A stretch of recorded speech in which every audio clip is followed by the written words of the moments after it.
This is Rhapsody TV. Hello, bienvenue dans notre nouveau numéro de The Rhapsody TV Show. Aujourd'hui, nous avons encore un autre thème très intéressant intitulé « Le remède contre la tromperie » tiré de 1 Corinthiens chapitre 15 verset 33, la version amplifiée qui dit « Ne vous laissez pas tromper et induire en erreur. Le mauvaise fréquentation, le mauvaise communication, les mauvaises associations corrompent et dépravent les bonnes manières, le moral et le caractère. » Le commentaire du pasteur dit ceci. Le Seigneur Jésus nous a mis en garde contre la tromperie. Dans Matthieu chapitre 24 verset 4, il nous prévient, prenez garde que personne ne vous séduise.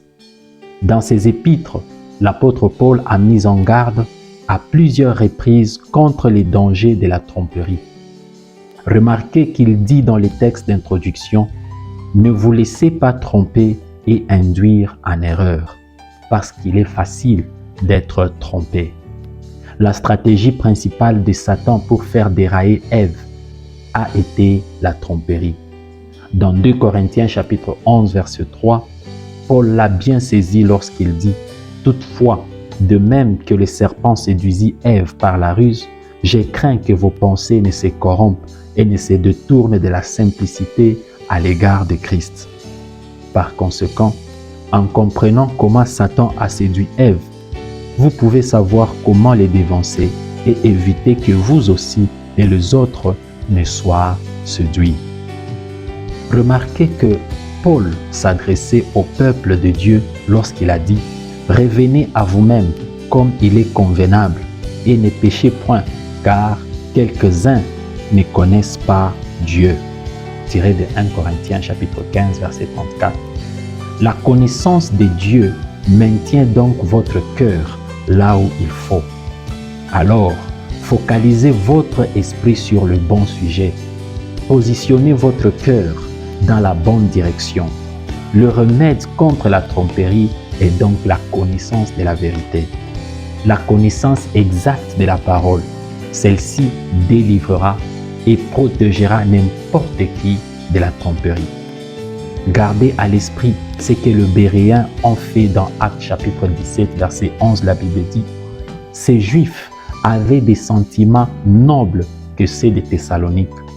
Ils reçurent la parole avec beaucoup d'empressement et ils examinaient chaque jour les Écritures pour voir si ce qu'on leur disait était exact. » Notez également la mise en garde de Paul à Timothée.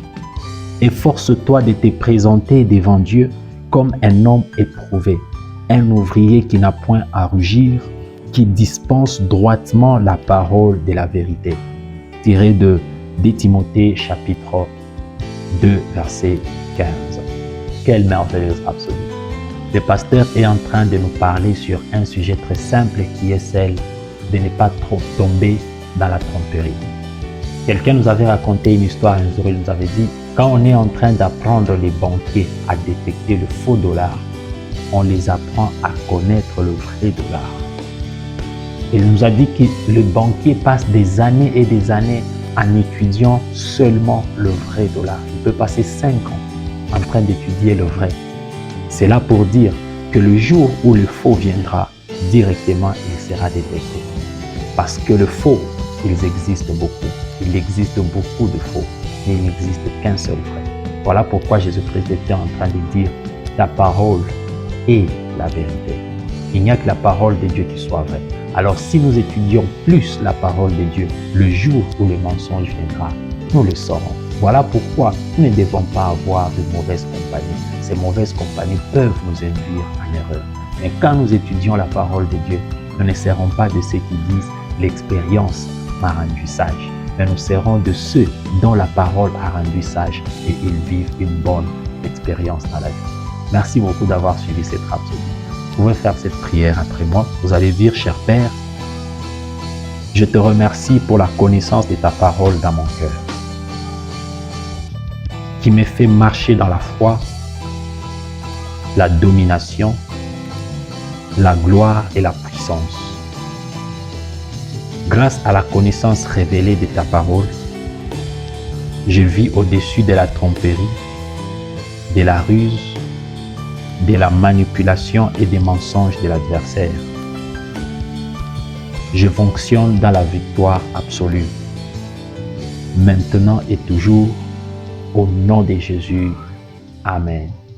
Vous allez prendre nos études approfondies aujourd'hui. Nous sommes dans 2 Pierre chapitre 3 verset 18, Éphésiens chapitre 1 verset 17 à 18 et Jean chapitre 8 verset 32. Merci de nous avoir suivis aujourd'hui. N'oubliez pas de nous suivre sur nos réseaux sociaux. Nous sommes sur YouTube, sur Facebook, sur King's Chat ainsi que sur Yukos. Si vous tapez Divine Revolution, vous allez voir tout ce que nous sommes en train de faire en dehors de la rhapsodie des réalités. Que Dieu vous bénisse. Surtout, n'oubliez pas d'en parler et à la prochaine. Peace.